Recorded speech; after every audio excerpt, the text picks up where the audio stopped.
देवभूमि क्षत्रिय संगठन और स्वर्ण मोर्चा के पदाधिकारी अपनी मांगों को लेकर आज वीरवार से शिमला के सीटीओ चौक पर धरने पर बैठ गए हैं। देवभूमि क्षत्रिय संगठन की मुख्य मांग स्वर्ण आयोग का गठन व प्रदेश सरकार द्वारा अंतर्जातीय विवाह प्रोत्साहन राशि योजना में की गई बढ़ोतरी वाले फैसले को वापस लेना है।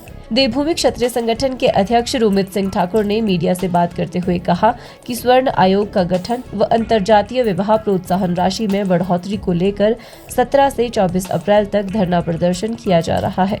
उन्होंने कहा कि वर्ष 2020 से लेकर स्वर्ण आयोग के गठन की मांग की जा रही है, लेकिन प्रदेश सरकार द्वारा इस पर कोई कार्रवाई नहीं की गई।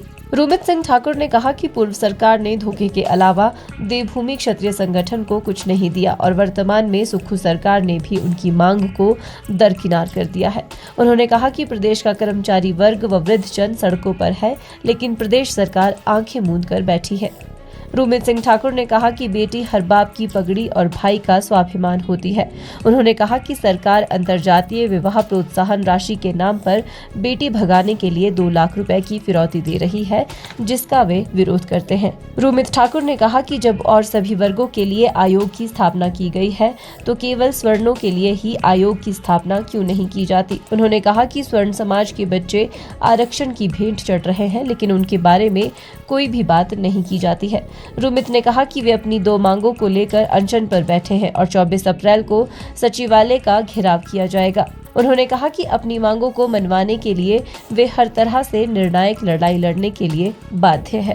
हमने पहले ही ये घोषणा की थी कि 17 अप्रैल से लेकर 24 अप्रैल तक हम लोग सीटीओ चौक पर हम लोग धरने प्रदर्शन के ऊपर बैठेंगे और ये धरना प्रदर्शन हमारी बहुत पुरानी लंबित मांग है स्वर्ण आयोग की, उस मांग को लेकर। दूसरा कि अभी हाल ही में सरकार ने जो अंतर्जातीय विवाह प्रोत्साहन राशि को बढ़ाकर जो 50,000 से बढ़ाकर 2 लाख रुपए किया, उस फैसले के खिलाफ आज हमारा धरना प्रदर्शन है। हमने सरकार के समक्ष मांग रखी है 24 तारीख तक कि इस फैसले को सरकार वापस ले और दूसरा स्वर्ण आयोग का गठन करें। ये मांग 2020 से इस हिमाचल प्रदेश में लगातार चली। भाजपा की सरकार थी, भाजपा की सरकार ने धोखे के अलावा, पीठ में छुरा मारने के अलावा कुछ किया नहीं। पूर्व के मुख्यमंत्री जयराम ठाकुर ने, आज वर्तमान में मुख्यमंत्री सुखविंदर सिंह सुक्खू हैं और लगभग 2 साल पहले 16 मार्च 2023 को हमने स्वर्ण आयोग की मांग का ज्ञापन हमने प्रदेश की सरकार को दिया था। पूरा स्ट्रक्चर तैयार करके हमने प्रदेश के मुख्यमंत्री को सौंपा और हमने कहा कि जब अन्य आयोग इस हिमाचल प्रदेश में हैं, तो स्वर्ण आयोग का गठन भी इस हिमाचल प्रदेश में होना चाहिए। तो प्रदेश के मुख्यमंत्री ने कहा था कि हम 6 महीने, 8 महीने, 1 साल के अंदर उसको पूरा करेंगे, लेकिन आज 2 वर्ष बीत गए। इस प्रदेश का आज कर्मचारी सड़कों के ऊपर है, आज वृद्ध हैं, कोई भी है, आज ट्रेजरी में आज पैसा नहीं है, जो ठेकेदार हैं, ठेकेदार आज सड़कों के ऊपर हैं, उनके पैसे नहीं मिल रहे हैं काम करने के बावजूद। लेकिन इस प्रदेश के मुख्यमंत्री के पास, इस प्रदेश की सरकार के पास एक बेटी के स्वाभिमान के ऊपर चोट करने के लिए पैसा है।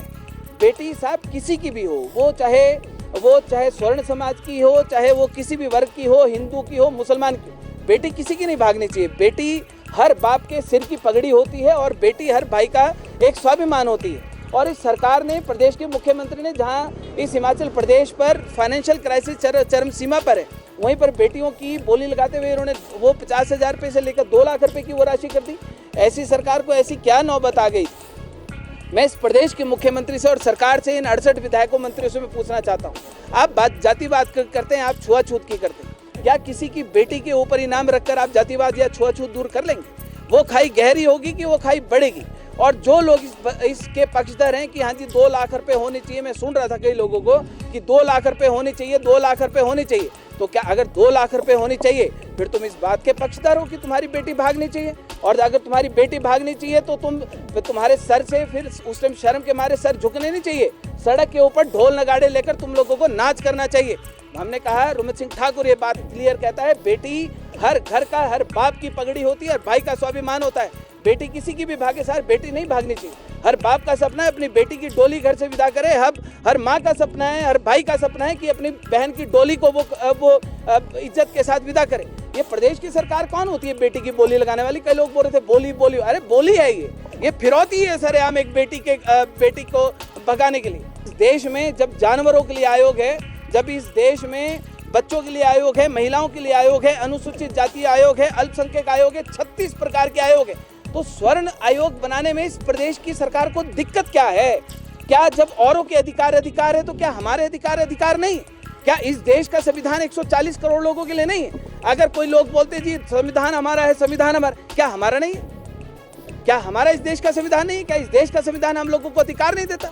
आज हमारे बच्चे आरक्षण की भेंट चढ़ते, कौन हमारे बारे में बात करता है?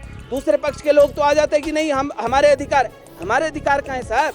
हमारे लोग भी तो गरीब हैं, हमारे बच्चे भी तो गरीब हैं, उनके बारे में कौन बात करेगा? कोई बात नहीं करता। इसलिए ये दो मांगे लेकर हम लोग आज यहाँ पर अनशन पर बैठ रहे हैं। 24 तारीख को सचिवालय का घेराव होगा और बात सीधी है, जब तक हमारी मांगों को पूरा नहीं किया जाएगा, इस प्रदेश की सरकार सुन ले, पुरानी कहावत है कि जब जब सरकारें डरती हैं खाकी को आगे करती हैं। आप अगर दोबारा डरेंगे, खाकी को दोबारा आगे कर देना। हम निर्णायक फैसला लेने आए हैं और निर्णायक लड़ाई लड़ने के लिए आए हैं। तब तक सचिवालय खाली नहीं होगा जब तक हमारी दोनों मांगों को पूरा नहीं किया। हिमाचल न्यूज 24/7 के लिए शिमला से हरदेव कुमार के साथ सपना शर्मा की रिपोर्ट। आप देख रहे हैं हिमाचल न्यूज 24/7।